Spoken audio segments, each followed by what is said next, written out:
What up, guys? What up, YouTube? Mostly Nerdy, doing some Dark Souls 3.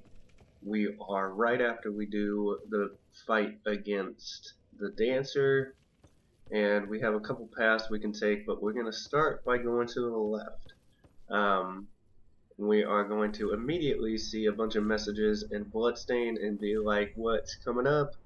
Because that's ominous, to say the least. Um, But just take the linear path down, and there's this item here we're gonna pick up, and it's soul. So I'm gonna assume that this guy right here is the reason that there's all these blood stains, because he's probably one bad mamma jamma, and he is so far, because I'm not doing much damage, and he's doing so much damage. My health is like not even there anymore. And he buffs himself with something. I'm trying to get a backstab, there we go. And look at my backstab, does less than 200 damage. So awesome. So I can see why this guy has killed a few people. But he is not much different from the enemy that was in the cathedral, I guess it was. Yeah, the Cathedral of the Deep.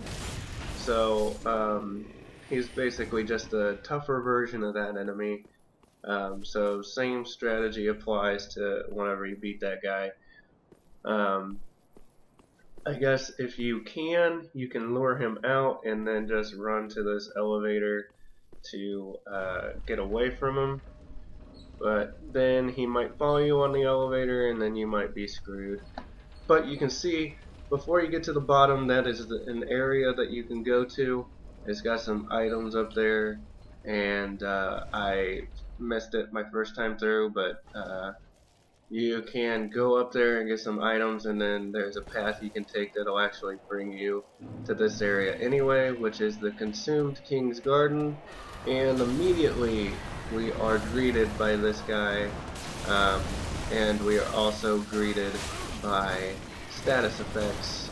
So try to stay out of the water while you fight this guy, otherwise your health is going to go down, and that is not good in case you've never played a video game in your entire life.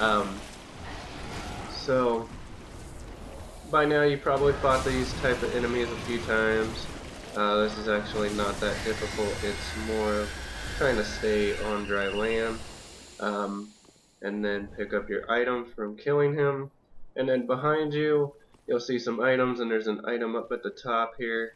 That is one of the items taking the path from the elevator that I did not take.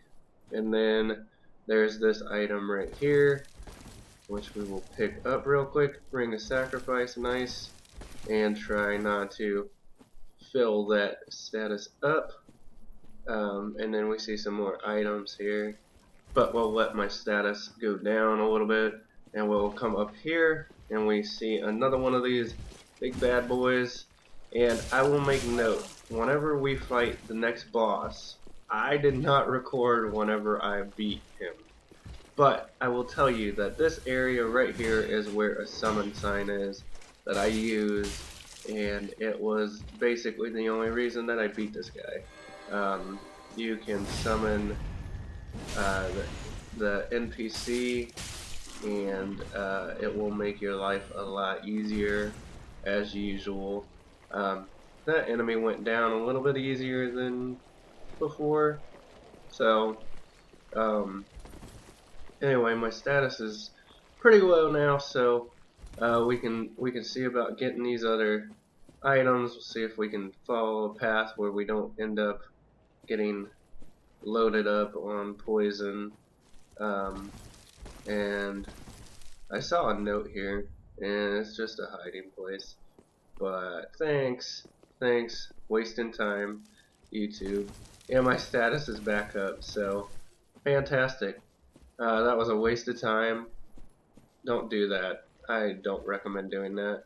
But we'll see about getting this item here, and then there was an enemy straight ahead. It looks like he's over there now. So we'll just go grab this item real quick. Oh, there's a bunch of them. We're gonna end up toxic. That's okay. I want all this stuff. So there was a whole bunch of goodies there. It looked like there was an armor set and some pine resin and all that. So then we can come up the stairs and get this Titanite chunk. Try to let your guy get a little bit better. If you want, you can get rid of your toxic state, and you won't have to worry about it as much. But you can see that coming up, there's another one of those enemies, and then there's an item tucked away behind them. So what I'm going to do is try to run past him, heal up a little bit so I can grab this, some more resin, and then another item here in the corner. So a Titanite chunk. So we got in a couple of Titanite chunks, and then we got attacked. Cool. That was the most pointless attack I've ever seen. It took one hit to kill him. I'm the best. I'm the best Dark Souls player ever. And then I almost missed this item here, tucked away underneath the stairs. It's a gem. And whenever I come up these stairs, you'll be able to see the summon sign right in the middle there. You can see it to the left. I actually wasn't paying attention, I guess, and I missed it. But that's where it is. So after you take these guys out, I would recommend taking these guys out first so that he can save his health and any Estus that he might have, so that he can try to stay alive for the entire boss fight. But these guys are kind of a pain. I didn't even get a backstab. I don't know what happened there, but you can see one hit, my health was just like gone. I'm also still toxic, so if you don't get rid of your toxicity, then you might have to deal with that. If you come out too far in the middle here, the other one will attack you too, and then you'll have two of them coming after you. I actually ran away like a wimp, and he started walking away because he was bored. And then I'm going to transition because he came up here and he killed me. So, better technique, maybe, is to just try to avoid fighting that one so far. And then you can actually run past this guy. And there's the boss fight right there. Once you get to this spot, he will not attack you. Like, I thought he was going to follow me, and he didn't. But there are no summon signs right here or anything. There's one that is back towards those enemies. So after you transverse the fog, there will be a cutscene, and you will have the boss that you get the pleasure of fighting. I'm going to show you up until I died with one of these fights so that you can get an idea of what the boss fight is like. In terms of the damage you do, he is not that difficult because he does take damage from physical attacks. Like his armor, I guess, is not that great.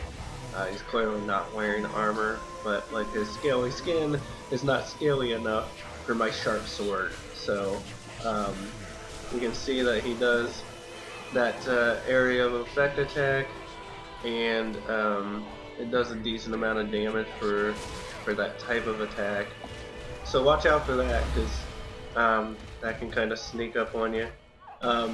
But just roll around a little bit, try to avoid the attacks.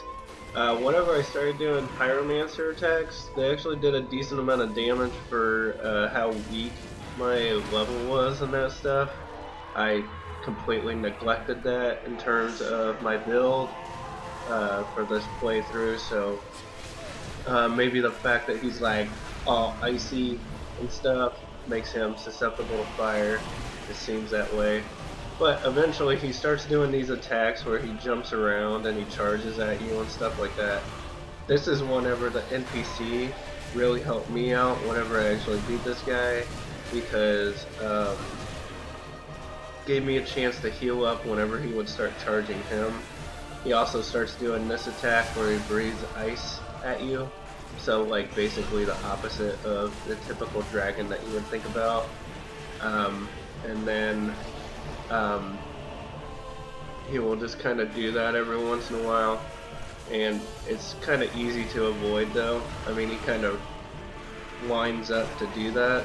So, but once you get him to a certain health, that's whenever he starts doing attacks like that, and his attacks seem to get more aggressive and more powerful. And there's one attack he's about to do that killed me. It's that one where he breathes ice and swoops it around you, and that did significant damage and killed me. But that fight will be a lot easier with the NPC. So after you beat him, you can rest at the bonfire and all that stuff, and then open up the door that is right in front of you. And then we can take this linear path this way. I thought that was an enemy, but it wasn't. But you can take this linear path, and then there's an enemy. But he's not very good because he stepped right in front of me, and I was like, backstab all day. But yeah, so apparently these guys are going to be hiding in the corners, trying to sneak up on you. There's an item up ahead. This item is going to open something up for you. It is the Path of the Dragon. It's a gesture, and we are going to use that in another video. So from here there is this chest, and always check, make sure it's not a mimic. It's not. Open this bad boy up, Titanite scale. But there's messages saying that this is an illusionary wall, and it is. Imagine that. So from here we can drop down, because you see there's a bonfire straight ahead. Try to be careful when you drop down, because you could easily take damage and stuff. As long as you don't die, no big deal though, because it's a bonfire right there. So this is the Untended Graves. This is kind of a secret area, I guess. Optional for sure. But first thing we're going to do is take the path to the left, because it dead ends, but there's something over here to grab. There are these enemies, so I'm going to take out the one with the staff first, because he's the biggest jerk, and then go after all the other ones. You can see that they cause bleed if you do get overwhelmed or anything like that, so watch out for blood loss. And then pick up the stone and the ring. One of those was an enemy drop, obviously, so really we came for the ring, and then just go back to the main path, and from the main path you can see that there's an item there to pick up, and that is some souls.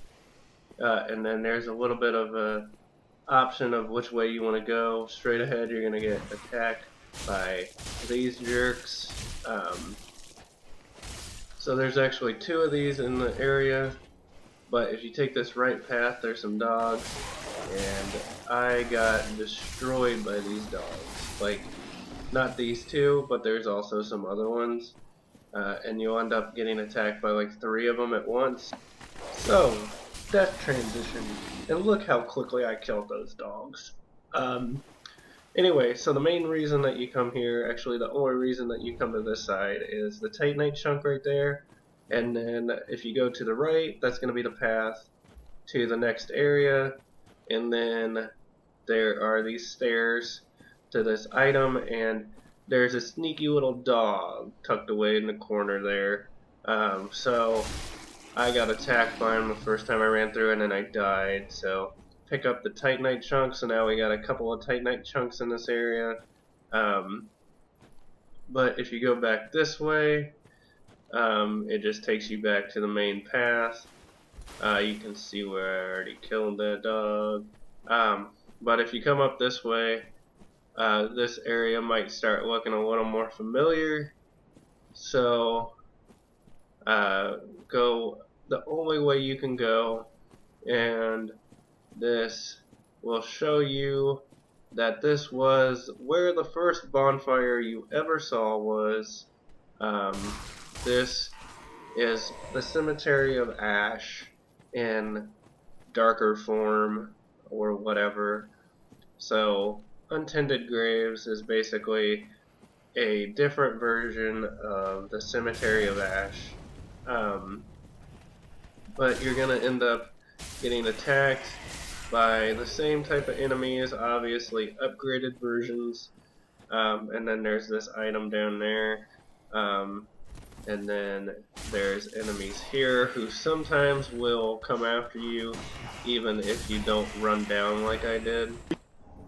But let's see if there's any items in this area that were in the similar areas as the Cemetery of Ash, because it looks like there's a decent amount of enemies that are still in the same spots. So I remember that if you drop down there, there was an item at the end. I also don't recommend doing what I just did because you could easily fall off the edge and die. But there was an enemy in the corner, and then there was an item behind him, but it doesn't look like there is one behind him on this one.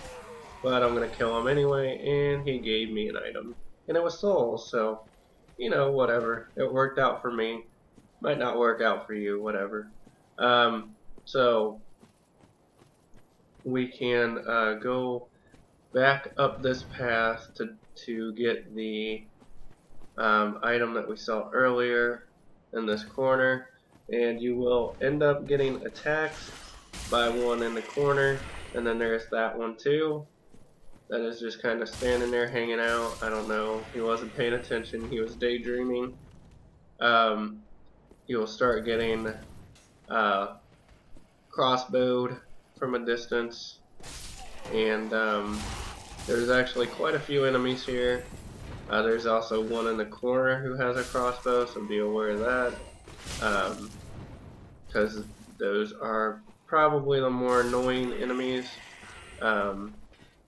So once you clear this area of all the annoying little guys, you're going to remember that there was a boss fight right after this, and that is still true.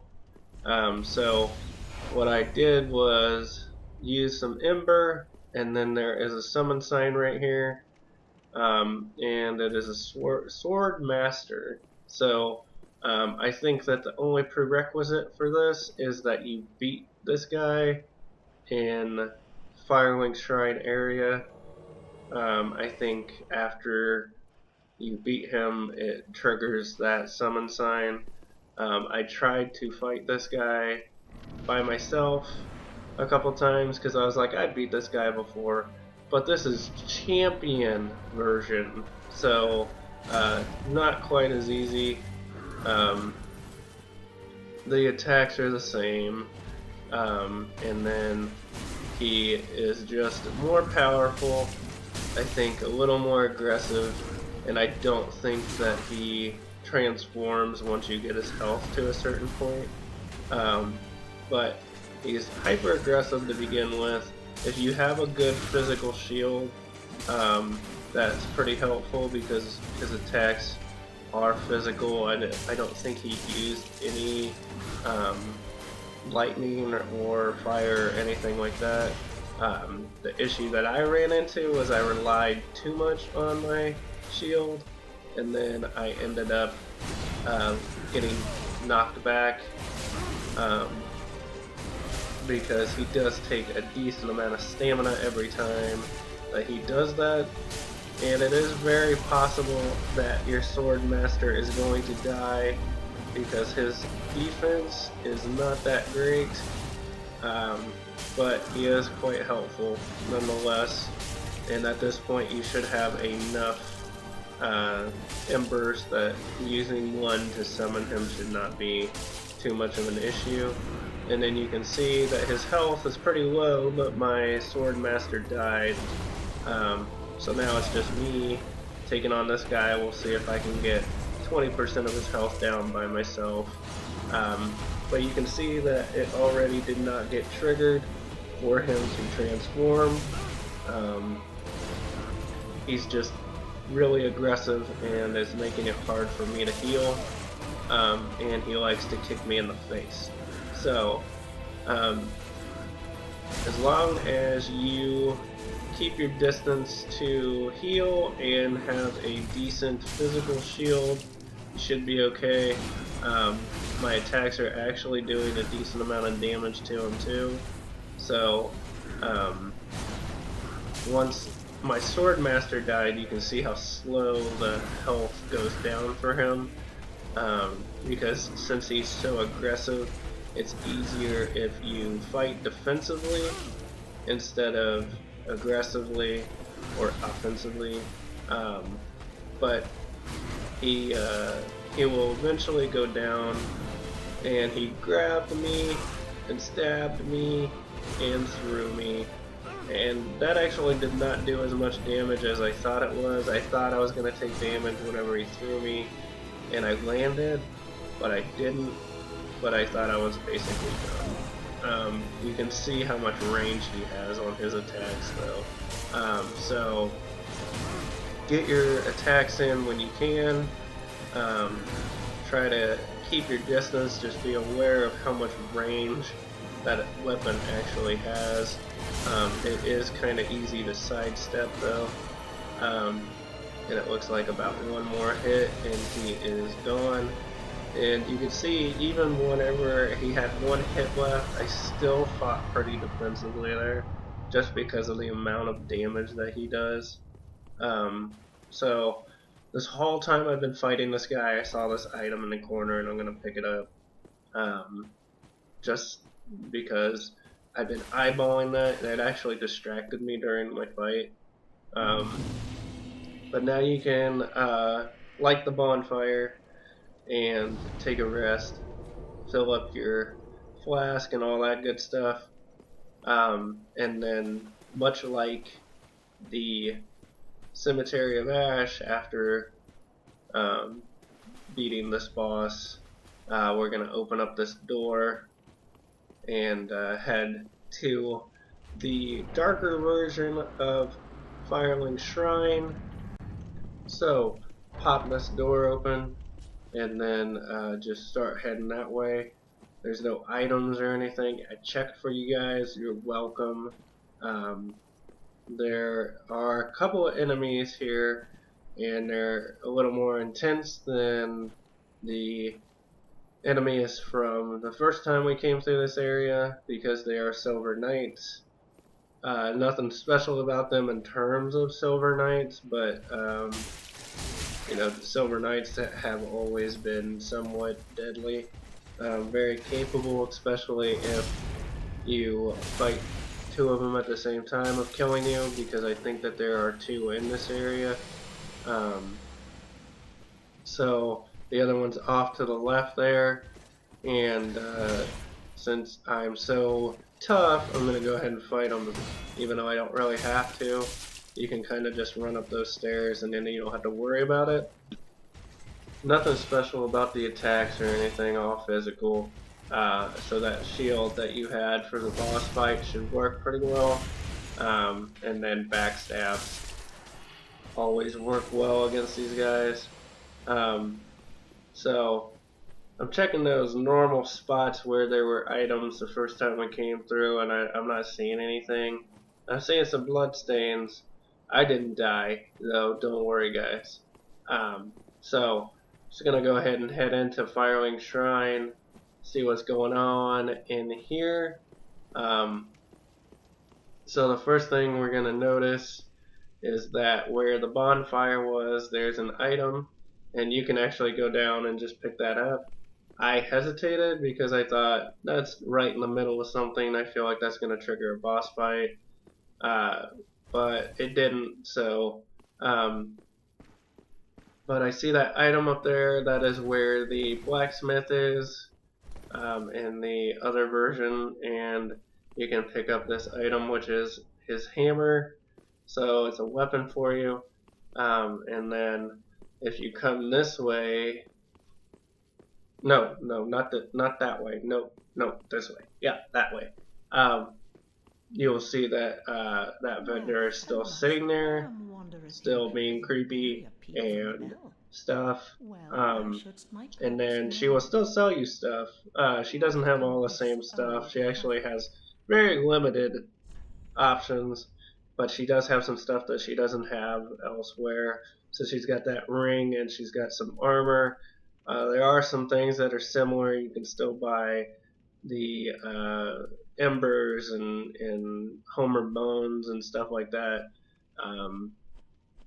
So it's up to you if you want to buy anything. You can still sell stuff and all that. So now I come up here and you can see my hesitation on picking up this item. But like I said, no reason to hesitate. So just pick that up, and then that's actually a pretty cool item to have. So you can read the description and figure out what's going on there. Pretty much everybody else is gone. So right now I'm literally just running around looking for items. This whole area is just looking for items. And there's one specific item that you're going to want to get depending on what kind of ending you're going for, because this game has multiple endings. And this item in the corner is some ashes. And then we can run back this way and just keep going down here, as we already checked the upper area. So you can see all the vendors are gone and all that stuff. But if you keep running this way, it says pointless, and then it says illusion ahead. But if you get rid of that wall and you pick that up, it's Eyes of the Firekeeper. So those eyes are going to open up an option for a different ending. You can figure out how to use them and all that stuff, but if you do grab those, then it does open up an extra ending for you, or the possibility of a different ending, I guess. But now we are going to keep looking for a little bit, because there is that upper area above this area that we can check. That's down. I don't really want to go that way because I think I just came from that way. So if you come up to this top area, and it's almost like you're going towards the tower that you would use to get like the silver serpent ring and stuff like that, you can come up to this tree, examine it, and pick it up again. So you got the one from the regular universe, I guess, or your regular version of this, and then you can pick that one up too. This tower, however, you cannot open that gate, so I mean, I had enough to buy the tower key if it was going to be a different tower key that you needed or something, but since I already had it, it wouldn't let me buy it again. So there is nothing else, I don't think, in this area. So I think we're going to go ahead and say that we're done. I'm not even going to run back to the bonfire, because you should know how to get back to the bonfire, and I don't want to waste any more of your time running around looking for stuff. So like, subscribe, comment, all that YouTube verbiage and stuff, and then As always, stay nerdy, guys.